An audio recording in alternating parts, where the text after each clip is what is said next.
নমস্কার বন্ধুরা, welcome to cooking with ইচ্ছে। আজ আমি আপনাদের সাথে একেবারে হেলদি একটা স্ন্যাক্স রেসিপি শেয়ার করব। তো যদি রেসিপি ভালো লাগে তাহলে প্লিজ একটা লাইক দিতে ভুলবেন না যেন। কমেন্ট করে জানাবেন যে রেসিপি কেমন লাগলো। চ্যানেলে প্রথম দর্শক বন্ধু হলে প্লিজ ফুল ভিডিওটাকে ওয়াচ করে চ্যানেলটাকে সাবস্ক্রাইব করতে ভুলবেন না যেন।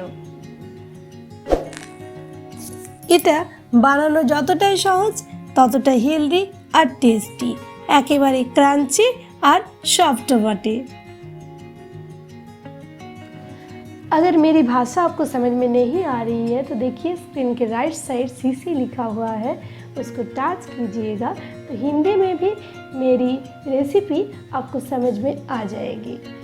If you don't understand my language then please on CC my all recipe have English and Hindi CC and enjoy my recipe in your own language। তো রেসিপি বানানোর জন্য এখানে 2 রকম বাটি এরকম বাটির আমি নিয়ে নিচ্ছি ওটস। আমার 2 বাটি পরিমাণে ওটস লেগেছে, আপনি যে রকম পরিমাণে বানাবেন সেরকম পরিমাণে দেবেন। 2 বাটিতে এখন আমি দিয়ে দিচ্ছি একটা ডিম। তবে ডিম ইউজ না করতে চাইলে দই দিতে হবে। আমি আরও একটু সফট এটাকে বানানোর জন্য দিচ্ছি বড় চামচে 2 চামচ দই। শুধু দই দিতে চাইলে 1.5 কাপ দই লাগবে। এখন এটাকে ভালো করে আমি মেখে নেব। আর এটাকে মাখার জন্য পুরোপুরি যদি আমাদের না হয় মাখাটা রেডি পারফেক্ট, তাহলে একটু জলও আমরা ইউজ করতে পারি। আমিও জল ইউজ করেছি। এটাকে ভালো করে মেখে এখন আমি এটাকে ঢেকে রেখে দেব 10 থেকে 15 মিনিটের জন্য। এইভাবে ওটসটাকে যদি আমরা মেখে একটু রেখে দিতে পারি তাহলে আমাদের টিক্কিগুলো অনেক বেশি টেস্টি হবে। আর আপনারা যদি চান তাহলে ওটসটাকে একটু মিক্সারে শুকনো গুঁড়ো করে নিতে পারেন। এখন এটার মধ্যে 10-15 মিনিট পরে আমি দিয়ে দিলাম একটু গোলমরিচের গুঁড়ো। আপনারা আরও একটু বেশি অ্যাড করতে পারেন, পরিমাণ মতো নুন। তার সাথেই এটাকে আমি আরও একটু টেস্টি বানাচ্ছি। দিচ্ছি টমেটো কুচি, কাঁচা লঙ্কা কুচি, পেঁয়াজ কুচি। তবে ঝালটা আপনারা নিজেদের ইচ্ছে মতো দিতে পারেন। ধনে পাতা কুচি, গাজর কুচি।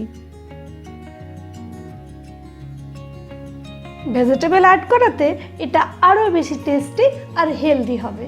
তবে আপনার হাতের কাছে যে ভেজিটেবল আছে সেটাই কিন্তু দেবেন। শুধু নিম পাতা আর করলাটা দিয়ে ফেলবেন না যেন। ভেজিটেবলগুলো দিয়ে ভালো করে আমাকে আরও মেখে নিতে হচ্ছে।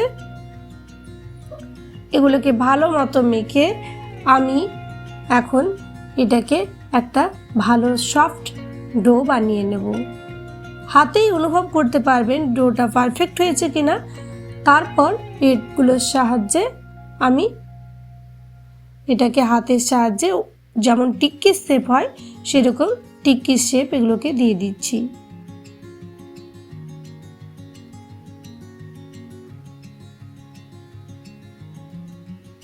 রেডি হয়ে গেছে পুরো। এখন সামান্য পরিমাণ হোয়াইট অয়েল একটা ফ্রাই প্যানের মধ্যে আমি গরম করে নিলাম। আপনি যদি তাওয়াতে বানাচ্ছেন তাহলে একটু বেশি তেল লাগবে, ফ্রাই প্যানে তো তেল প্রায় নামমাত্র লাগবে। দেখুন গরম হয়ে গেছিলো তেলটা আমাদের। এইবার কম ফ্লেমে আমি টিক্কিগুলোকে দিয়ে দিচ্ছি আর 5 মিনিট আমি ওয়েট করব একটা পিঠ ভালোভাবে সেঁকে নেওয়ার জন্য। একটা পিঠ হয়ে গেছিলো, এখন আমি উল্টে নিচ্ছি। এগুলো আমরা বাচ্চাদের টিফিনে, বাড়িতে কেউ এলে বা এমনিও নিজেরা সন্ধেবেলায় খেতে পারি। এটা দারুণ খেতে লাগে, বানানোও খুব সহজ আর হেলদি। 2 পিঠ ভালো করে সেঁকে নিতে হবে। পুরোপুরি ডুবো তেলে আমি কিন্তু ফ্রাই করলাম না, দেখতেই পাচ্ছেন এই গরমে আমাদের ফ্রাইং জিনিস বেশি খেলে শরীর খারাপ হতে পারে, সেক্ষেত্রে এই রেসিপিটা একেবারেই পারফেক্ট। বা অন্য সময়ও হেলথ কনসাস যারা বা মুখের স্বাদও বদলাতে চায় তাদের জন্য এই টেস্টটা পারফেক্ট। সবগুলো হয়ে গেছিলো, আমি তুলে নিলাম। এবার আমি এই সেম প্রসেসে বাকিগুলোকেও ছেঁকে নিচ্ছি। দেখতে পাচ্ছেন আর তেল কিন্তু আমি ইউজ করছি না। এইভাবেই রেডি হয়ে যাবে আমাদের আজকের রেসিপি। ধন্যবাদ। সবাই ভালো থাকবেন, সুস্থ থাকবেন।